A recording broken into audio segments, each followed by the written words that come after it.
مسلم شریف کی ایک حدیث ہے،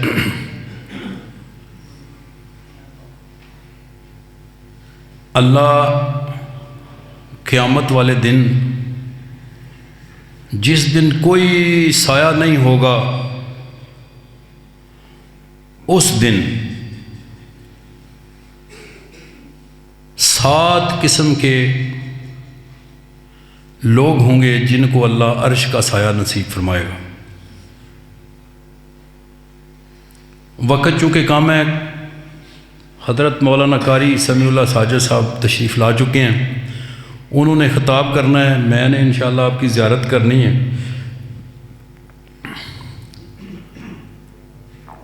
اور آپ نے توجہ کے ساتھ انشاءاللہ یہ جو 7 قسم کے لوگ ہیں نا، ان میں سے صرف 2 کا میں تذکرہ کروں گا کیونکہ وقت اتنا ہے۔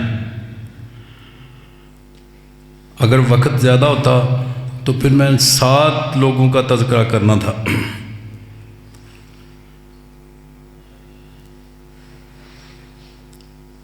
ان میں سے ایک ایسا نوجوان ہوگا جس کو مرتبے والی عورت گناہ کی دعوت دے اور وہ کہے کہ میرا اللہ مجھے دیکھ رہا ہے۔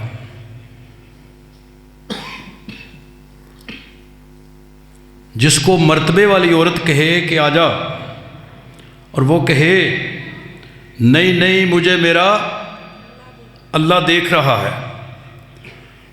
اس نوجوان کو بھی اللہ رب العالمین اپنے عرش کے سائے کے نیچے، جس دن کوئی سایہ نہیں ہوگا، سورج سوا نیزے کے اوپر، رب نفسی رب نفسی رب نفسی ہر طرف اپنی اپنی لوگوں کو پڑی ہوگی،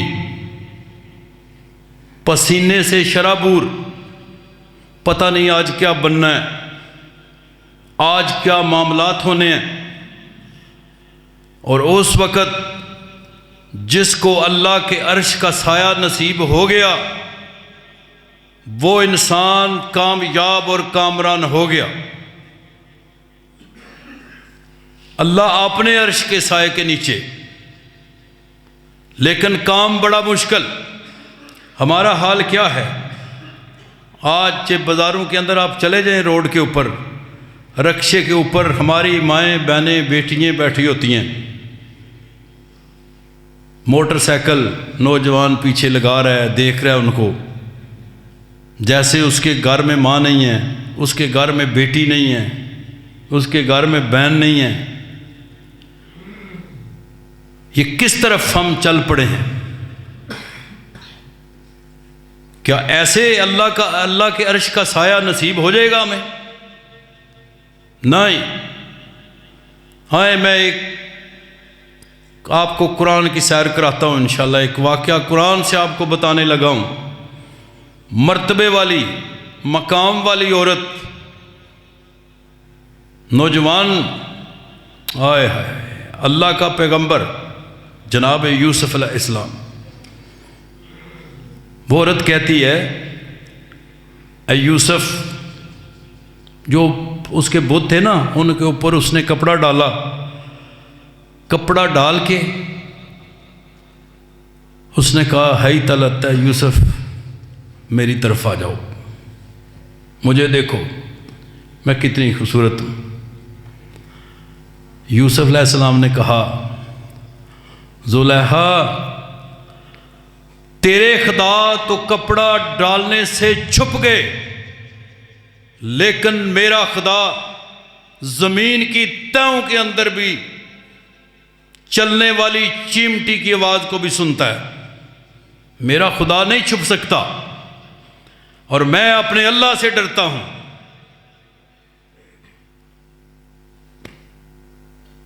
ایسے نوجوانوں کو اللہ کے عرش کا سایہ نصیب ہوگا جس کو گناہ کی دعوت ملے، زنا کی دعوت ملے، اور وہ کہے کہ میں اپنے اللہ سے ڈرتا ہوں، میرا اللہ مجھے دیکھ رہا ہے۔ یہ آپ جاتے ہیں نا مارکیٹوں کے اندر، لکھا ہوتا ہے خبردار کیمرے کی آنکھ آپ کو دیکھ رہی ہے۔ نہیں میرے بھائی، خبردار اللہ تجھے دیکھ رہا ہے۔ جب آپ اللہ سے ڈریں گے، اللہ سے ڈر کے آپ گناہ کے قریب نہیں جائیں گے، جرم کے قریب نہیں جائیں گے، کیا ہوگا؟ آپ کو نیکیاں ملیں گی۔ کیمرے سے ڈر کے آپ اگر گناہ نہیں کریں گے تو کیا ثواب ملے گا آپ کو؟ اے نوجوان، اپنے اندر یہ احساس پیدا کر کہ اللہ مجھے دیکھ رہا ہے، میرا مالک تو وہ ہے۔ زمین کی تہوں کے اندر چلنے والی ایک چیونٹی کتنے سے ہوتی ہے؟ چھوٹی سی چیونٹی ہوتی ہے، اس کے چلنے کی آواز کو بھی سنتا ہے۔ علیم بذات الصدور، ہر ایک کی پکار کو سننے والا، ہر ایک کی بات کو سننے والا، وہ تو وہ ہے۔ ہائے، مجھے علامہ احسان علی ظہیر شہید رحمۃ اللہ کس وقت یاد آئے، اور وہ تو وہ ہے جب انسان سوچتا بھی نہیں ہے، اس نے کیا سوچنا ہے اللہ رب العالمین وہ بھی جانتا ہے۔ اس نے سوچنا کیا ہے؟ اس اللہ سے دنیا کی کون سی چیز ہے جو مخفی رہ جائے گی، جو چھپ جائے گی؟ زلیخا نے کہا یوسف آ جاؤ، کہا نہیں، میرا اللہ مجھے دیکھ رہا ہے۔ القا کیا، اللہ آج تیرا نبی مشکل کے اندر پھنس چکا ہے، تو میری مدد کر۔ اللہ رب العالمین نے کہا یوسف 7 دروازے ہیں، 7 تالے لگے ہوئے ہیں۔ یوسف باغ کہا یا اللہ تالے لگے ہوئے ہیں، کہا مدد کس سے مانگی ہے؟ مجھ سے مدد مانگی ہے۔ باغنا تیرا کام ہے، ان تالوں کو توڑنا عرش والے خدا کا کام ہے۔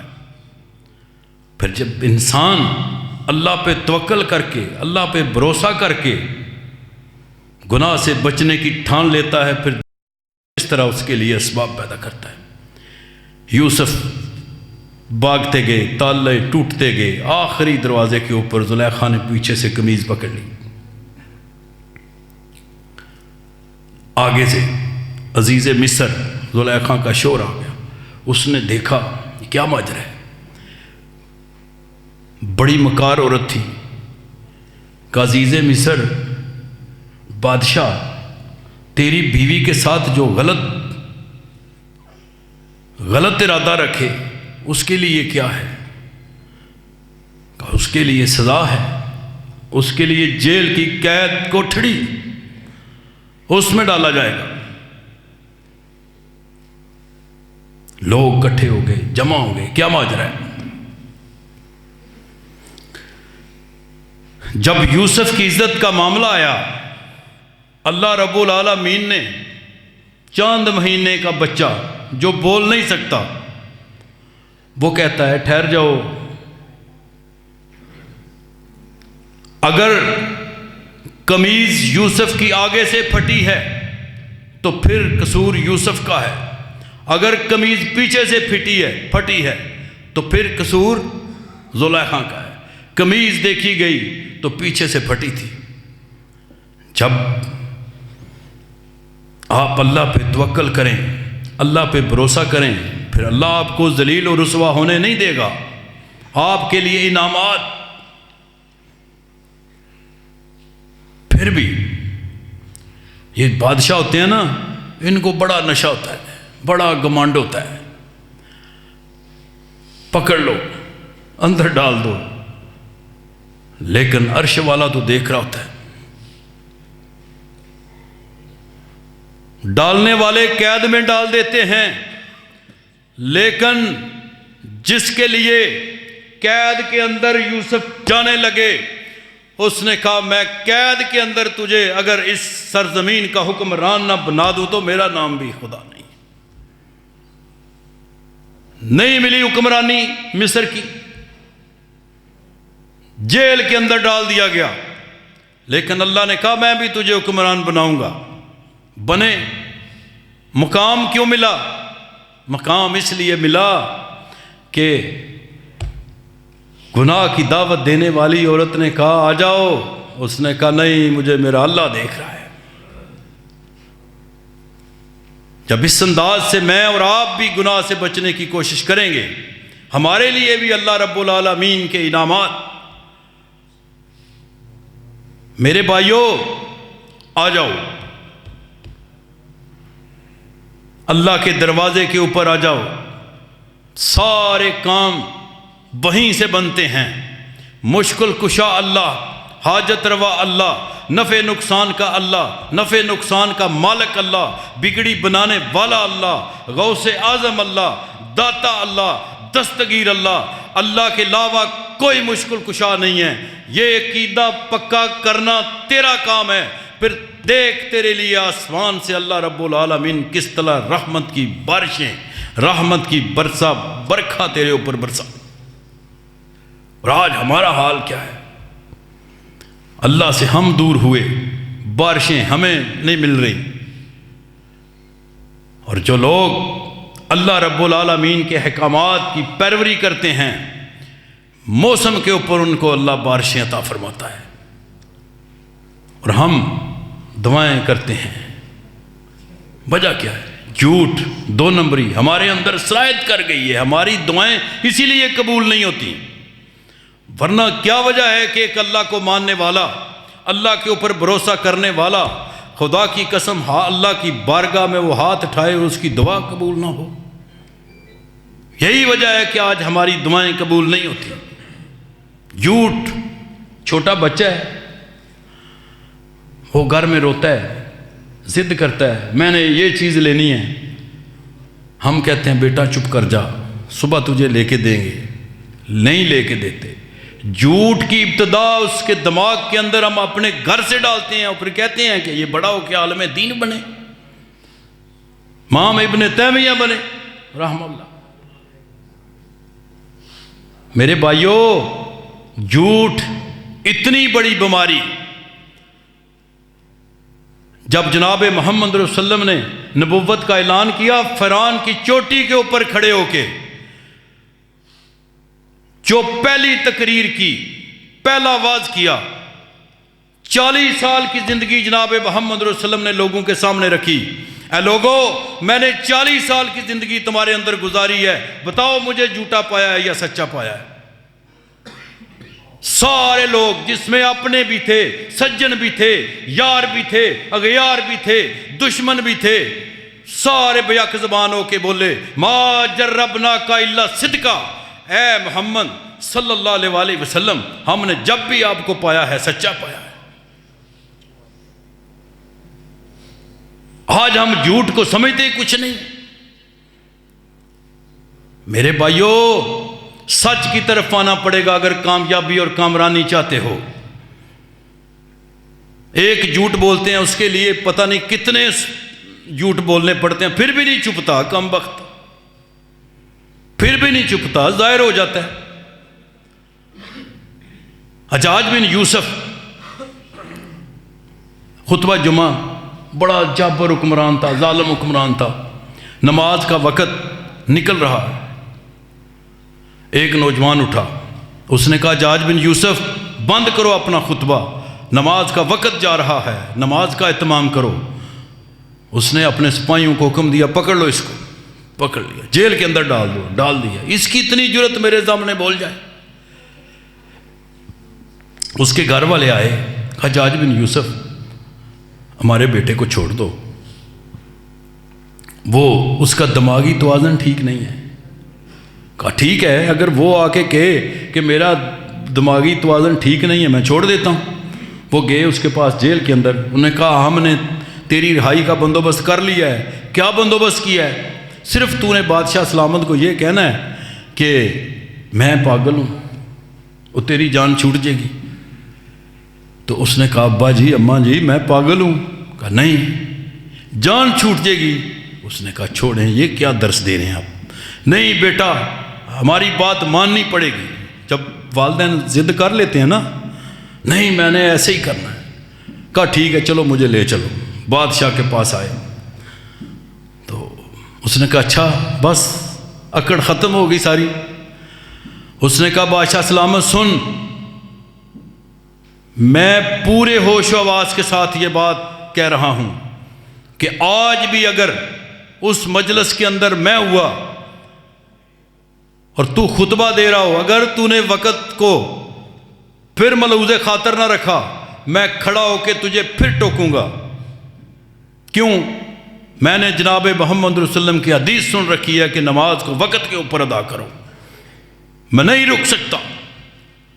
وہ بڑا حیران ہوا کہ اس کے گھر والے جھوٹ بول رہے ہیں اور یہ سچ بول رہا ہے. اس نے کہا جاؤ پیچھے ہٹ جاؤ، اس نے سچ بولا ہے، سچ کی وجہ سے اس بادشاہ نے اس کو چھوڑ دیا. اور میرے بھائیوں، آپ کو پتہ نہیں ہے سچ کی طاقت کیا ہے.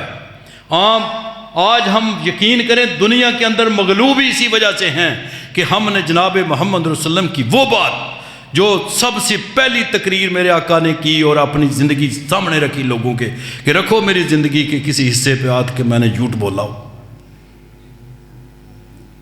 میرے بھائیوں، اگلی بات، وقت کام ہے انشاءاللہ، قاری صاحب بھی آنے والے ہیں.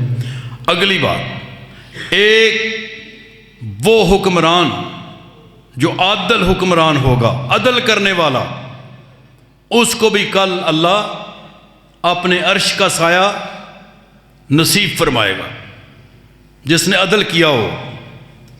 یہ نہیں ہے، یہ پچھلے دنوں سپریم کورٹ کے اندر نا ایک بندے کی پیل لگ گئی، رٹ کی ہوئی تھی انہوں نے، وہ تقریباً 15 سال بعد اس کی جو ہے نا وہ لگ گئی ہے، اور وہ بندہ سزا بھگت کے باہر جا چکا ہے، بری ہو گیا ہے، پھر اس کی جا کے جو ہے نا وہ پیل لگ رہی ہے. میرے بھائیوں، انصاف کرنے والا حکمران، میں آپ کو ایسے حکمران کی بات بتانے لگا ہوں انشاءاللہ، یہ آخری میری بات ہے انشاءاللہ. سیدنا فاروق اعظم رضی اللہ تعالیٰ عنہ، کہہ دیں رضی اللہ تعالیٰ عنہ، کچھ نہیں ہوتا آپ کو. شام کا سفر، انصاف دیکھنا ذرا، انصاف. شام کا سفر ہے، سرکاری دورہ. آج سرکاری دورے ہمارے حکمران بھی کرتے ہیں، یہ جاتے ہیں، 200 بندہ ان کے ساتھ ہوتا ہے، گو قوم کا پیسہ ہے، کون سا کسی نے پوچھنا ہے. عمرہ کرنے کے لیے جائیں تو 200 بندہ ان کے ساتھ، اور غریب آدمی بجلی کا بل نہیں ادا کر سکتا. پتہ نہیں آپ کے ہاں کام آتے ہوں گے، ہمارے تو ادھر گجرات کی طرف 10 ہزار 15 ہزار لوگوں کے بل آتے ہیں، وہ ان سے ادا نہیں ہوتے. وجہ کیا ہے؟ کہ ہم نے اللہ اور اس کے رسول کی باتوں کو چھوڑ دیا اور ہمارے اوپر یہ ظالم حکمران مسلط ہو گئے. ورنہ میں جس حکمران کا تذکرہ کرنے لگا ہوں وہ رات کو گشت کرتے ہیں، بیس بدلی کر کے نا گشت کرتے ہیں، دیکھتے ہیں کوئی بندہ بھوکا تو نہیں ہے، کسی کو پرابلم تو نہیں ہے. ایک گھر سے رونے کی آواز آئی، دستک دی، پوچھا کیا وجہ ہے؟ انہوں نے کہا وجہ یہ ہے کہ یہ بچے بھوکے ہیں، بھوک سے رو رہے ہیں. حکمران بیت المال کے اندر جاتا ہے، جا کے سارا سامان نکالتا ہے، نکال کے کہتا ہے میرے کندھوں پہ رکھیں. نوکر کہتا ہے نہیں امیر المومنین، میں نوکر ہوں، میں غلام ہوں، میں اٹھا کے لے کے جاؤں گا. کہا غلطی تمہاری نہیں ہے، غلطی عمر کی ہے، میرے کندھوں کے اوپر رکھو، میں لے کے جاؤں گا. سامان کندھوں کے اوپر آیا ہے. کیا حکمران ہے خدا کی قسم! 22 لاکھ مربع میل کا حکمران، 22 لاکھ، کوئی سیکورٹی نہیں ہے، تنہا اکیلا. سامان اٹھایا، گھر جا کے کھانا پکوایا، ان بچوں کو کھانا کھلایا، کھلا کے پھر واپس. اس حکمران کا تذکرہ کرنے لگا ہوں جو زمین کے اوپر کوئی رائے دیتا تھا تو جناب محمد رسول اللہ کہتے تھے عمر تو بولتا زمین کے اوپر ہے، اللہ عرش سے قرآن بنا کے نازل کر دیتا ہے، تیری رائے اتنی معتبر، اتنی اعلیٰ۔ کئی مرتبہ سیدنا عمر نے مشورہ دیا، اللہ نے آسمان سے قرآن بنا کے نازل کر دیا۔ جو عمر نے مشورہ دیا وہ حکمران۔ شام کا سفر 3 حصوں کے اندر تقسیم ہو گیا، ایک غلام اور ایک امیر المومنین اور ایک سواری۔ طے ہو گیا کہ ایک حصے کے اوپر امیر المومنین سفر کریں گے، ایک حصے کے اوپر سواری خالی چلے گی، ایک حصے کے اوپر نوکر سواری کے اوپر ہوگا، ایک ہی سواری کے اوپر۔ آج کسی بادشاہ کی گاڑی میں بیٹھ سکتے ہیں میں اور آپ، سوال ہی پیدا نہیں ہوتا۔ ماشاءاللہ حضرت مولانا سمیع اللہ ساجد صاحب تشریف لا چکے ہیں، اہلاً و سہلاً، مرحبا۔ اللہ پاک عمر دراز کرے ہمارے بھائی کی، ماشاءاللہ۔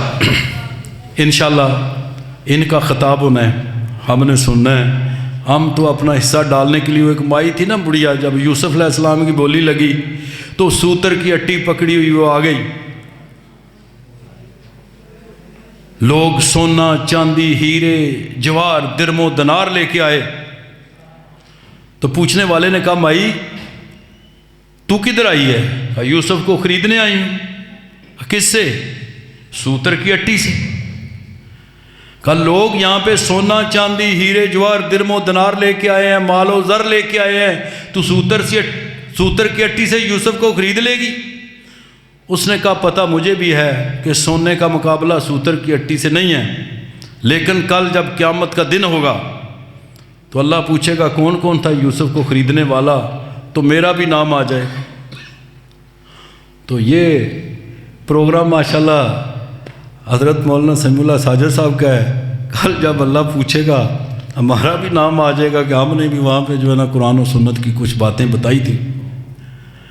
میرے بھائیوں، سفر سیدنا عمر رضی اللہ تعالیٰ عنہ جب آخری وقت آیا نا، شام میں جب پہنچنے لگے فلسطین، تو گورنر آگے سے آئے، انہوں نے کہا امیر المومنین آپ سواری کے اوپر سوار ہو جائیں۔ یہ کیا کر رہے ہیں آپ کو یہودی عیسائی یہ سارے دیکھ رہے ہیں، کیا کہیں گے وہ کہ یہ ان کا حکمران؟ امیر المومنین سیدنا فاروق اعظم رضی اللہ تعالیٰ انہوں نے جو جواب دیا، سونے کے پانی سے لکھنے کے قابل ہے۔ کہا آپ کیا سمجھتے ہیں کہ میں نے اس کو سواری کے اوپر بٹھایا ہے؟ اس کو اسلام نے بٹھایا ہے، اور جس کو اسلام بٹھائے عمر کی کیا جرت ہے اس کو اتار کے خود بیٹھ جائے۔ یہ حکمران۔ اور ایک دفعہ گشت کر رہے تھے، ایک عورت جا رہی تھی، زیور اس نے پہنا ہوا، سیدنا فاروق اعظم رضی اللہ عنہ کا بی بی رک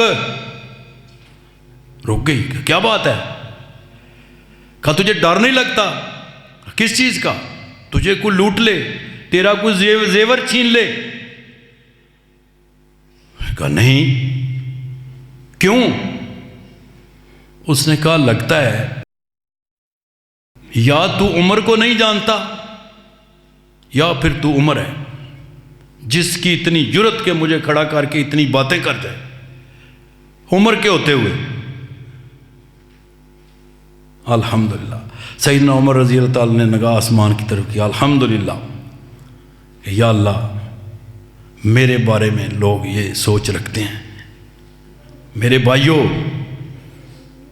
کوشش کریں کہ ہم بھی ان سات قسم کے نوجوان ہیں نا جن کو اللہ کا عرش کا سایہ نصیب فرمائے گا، ہمارا بھی ان کے اندر شمار، ہمیں بھی سایہ مل جائے۔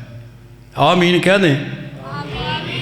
چلے کوئی پابندی تو نہیں ہے یہاں گوجرا کے اندر آمین کہنے کے اوپر۔ میرے بھائیوں، یہ بات میں نے آپ کو سمجھائی ہے کہ جوانی کے اندر اللہ رب العالمین کی عبادت کے اندر آپ لگ جائیں۔ انشاءاللہ کامیابی اور کامرانی اسی میں ہے۔ اور آج اللہ کے فضل و کرم سے علامہ احسان علی ظہیر شہید رحمۃ اللہ علیہ کا بیٹا حافظ شام علی ظہیر مسلک اہل حدیث کی جنگ لڑ رہا ہے۔ کل ایک مسجد اللہ کے فضل و کرم سے ہم نے واگزار کروائی ہے۔ 32 مساجد کے تالے اللہ کے فضل و کرم سے جمعیت اہل حدیث اور حافظ شام علی ظہیر علامہ احسان علی ظہیر کے بیٹے ہیں وہ کھلوا چکے ہیں۔ ہمیں ان کا ساتھ دینا چاہیے، کس کے لیے؟ مسلک اہل حدیث کی ترویج و اشاعت کے لیے، قرآن و سنت کی بالادستی کے لیے۔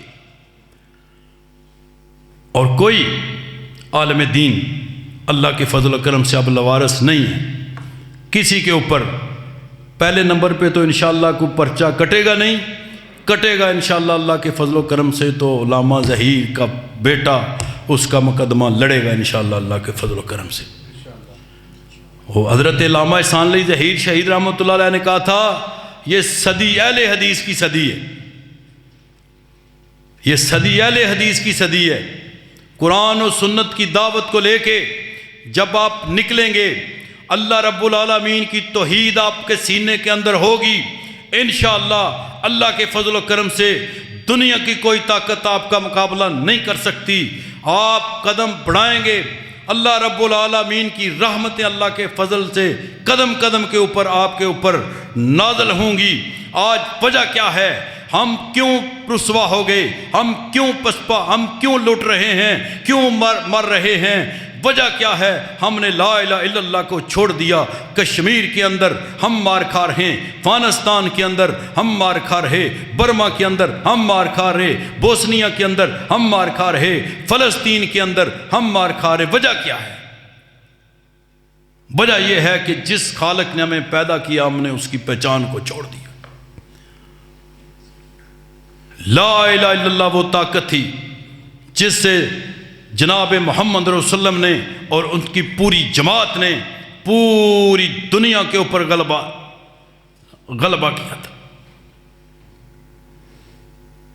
اور ایک صحابی 22 لاکھ مربع میل کا حکمران، ایک صحابی 64 لاکھ مربع میل کا حکمران۔ وجہ کیا تھی؟ لا الہ الا اللہ ان کے سینے کے اندر تھا۔ ڈر کسی کا نہیں تھا، ڈر اگر تھا تو خالق کا تھا، خالق کے علاوہ وہ کسی سے ڈرنے والے نہیں تھے۔ وآخر دعوانا الحمدللہ رب العالمین۔